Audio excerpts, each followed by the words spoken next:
What is up, guys? This is Hank Saber, giving you guys my Kozmo deck profile here for the month of March 2016. A little bit late in the month of March. I figured I'd give you guys this list before the new ban list comes, probably coming in maybe a few days, perhaps April 1st is what people are saying. But a little bit, into the format now, and just playing a little Cosmos. I was mostly playing Infernoids, but I decided to pick this up because of a certain idea that I got from another deck list, and it actually worked really well at locals yesterday. Didn't play in the real tournament. I had other things to do, but I came a little bit later and played with my friends. I didn't lose a game to Pepe or any deck, Monarchs, nothing. So this deck is really good, and to help give the deck profile is my friend Eddie, and this is a little thing I keep on the side of my mat when I play at locals. Just fits the colors, so cute thing there. So anyway, guys, here's the list. Really, the only thing that matters is the main deck. I only have 7 cards in my extra deck. It really could be anything it wants to be, and a very generic side deck that I'll show. So anyway, here we go. So 1 copy of Kozmo Verduncle, 1 copy of Dark Eclipser. It's really good against trap decks. A lot of people forget about the trap effect, which I do as well. But it's a good thing. You put out first turn. If a tin can play anything, can't be targeted, and it adds any Kozmo card, any Kozmo monster to hand. So this card is really good. Then I play 3 copies of Dark Destroyer, the main card of the deck. Now this is probably I really feel that this card will be hit in the ban list. People are saying that it's not. It'll be E-Tally or Kozmo Town. I think this card is gonna go to 1. I really feel it, but either way, I'm playing 3 for the moment. So that's that. 1 copy of Kozmo Forerunner.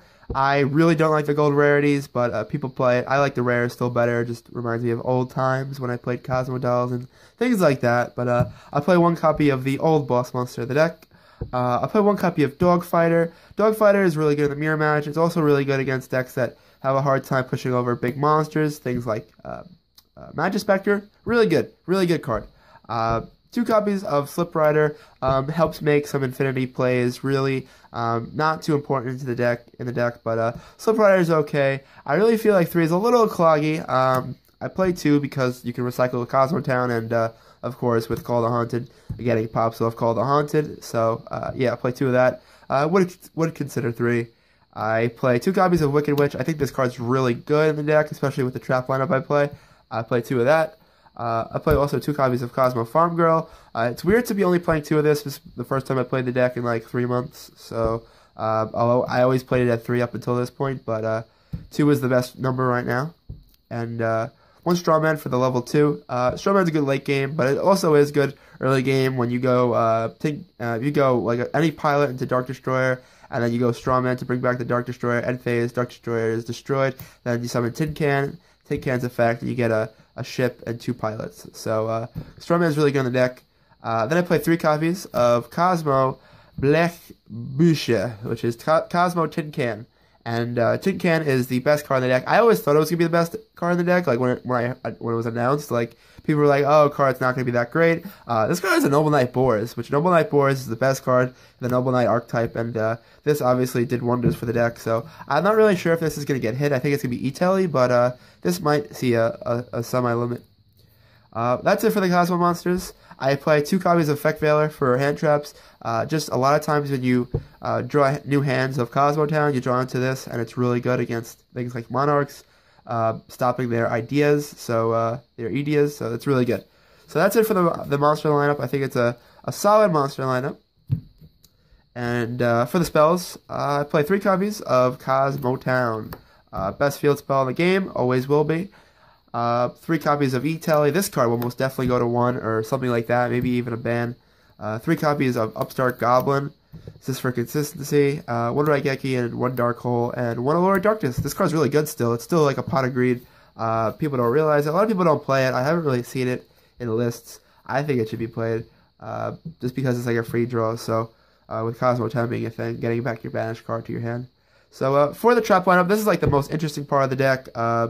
The trap lineup, Kozmo Town, like with Kozmo Town and like Call the Haunted, so easy to bring back monsters. You can turn this into like MST, bringing back a Slip Rider, or a Raigeki break, bringing back a Dark Destroyer. Obviously, everyone knows how good this card is, and you can destroy it with your own Slip Rider, destroy your to destroy your ship, and then bring another one out from the deck. Really good card. So 3 the Call of the Haunted. And then the MVP of the deck, what makes my deck unique, is I play 3 copies of Powersink Stone.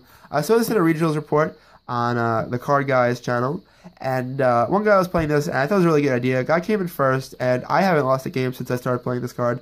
I was actually going to play this in Cleefort. When in Cleefort, I first picked up Cleefort a year ago, and I was going to play this card just because of the effect negation, but this card is actually really a lot more efficient in Kozmos.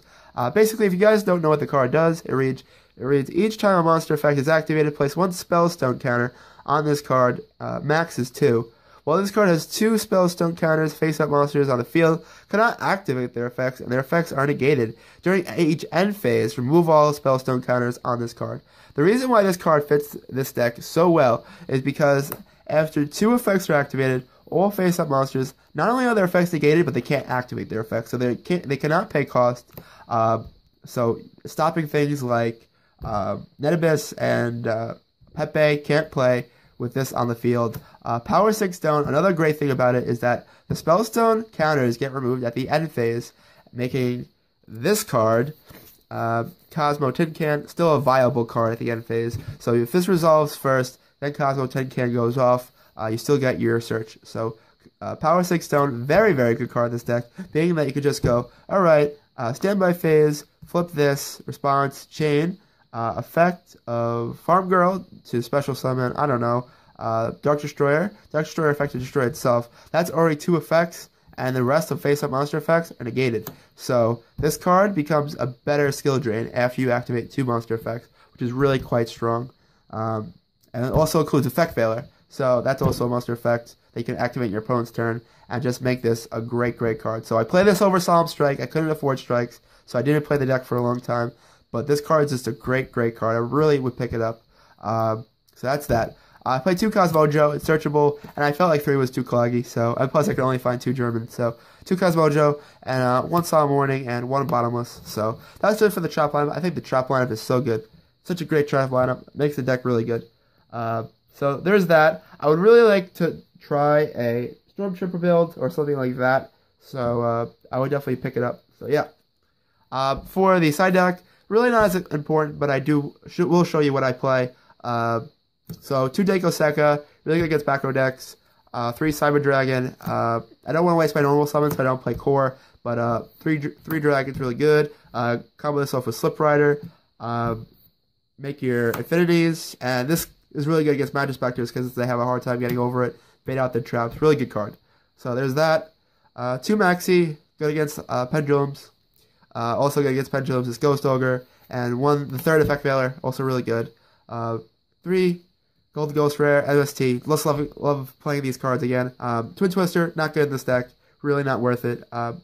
You have a lot of spell trap removal with Slip Rider and Call the Haunted to bring back Slip Rider. So this is good enough. And the last 2 would be Massacre Strict. I don't own them right now, but those would be the last 2 spots.